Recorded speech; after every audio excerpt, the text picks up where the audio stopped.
ukakuachie kuanzia sasa, ukakuachie kuanzia sasa.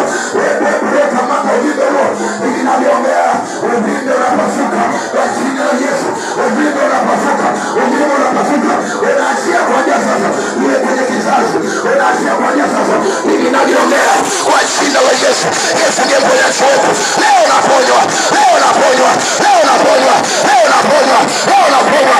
Na tena nguvu za Bwana zinatembea, na uona uwezo wa Bwana umeshuka. Yesu yuko hapa leo, nataka msheni chako, uganga utapokea kwako, uwezo utaonekana kwako kwa jina la Yesu. Ninaalika nguvu za Bwana, wacha zitembee kwako, uwe kwa watoto wako, wao zinaachia, uwe kwa ndugu yako, uwe kitandani, ninaliongea na nebuka kwa jina la Yesu.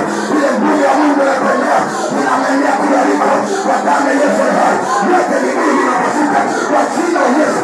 Achia kila mageti, baada ya mgongo na msengula kwa jina la Yesu. Achia mgongo, achia mgongo, achia mgongo, achia mgongo, achia mgongo, achia. Sikia sauti ya Bwana, unaachia mgongo, unaachia kwa sasa, unaachia kwa sasa. Usimama na kabisa, roho za kalama.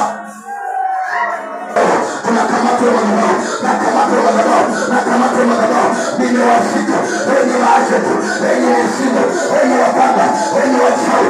Nimeitwa na Bwana ili kuwasuluhisha niye wachawi wote, niye misimu yote. Leo na wakamata, hauna mamlaka.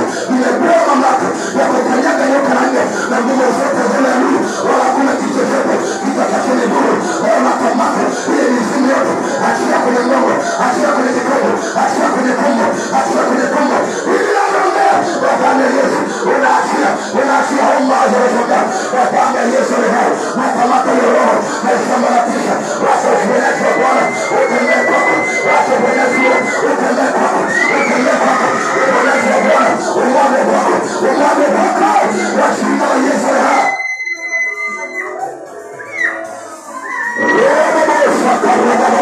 Unakamata magano, leo lazima yaue, leo lazima yaachie, leo lazima yaue. Inua mikono yako juu, osha mikono yako juu. Bwana niko hapa, naomba uponye familia yangu. Bwana niko hapa,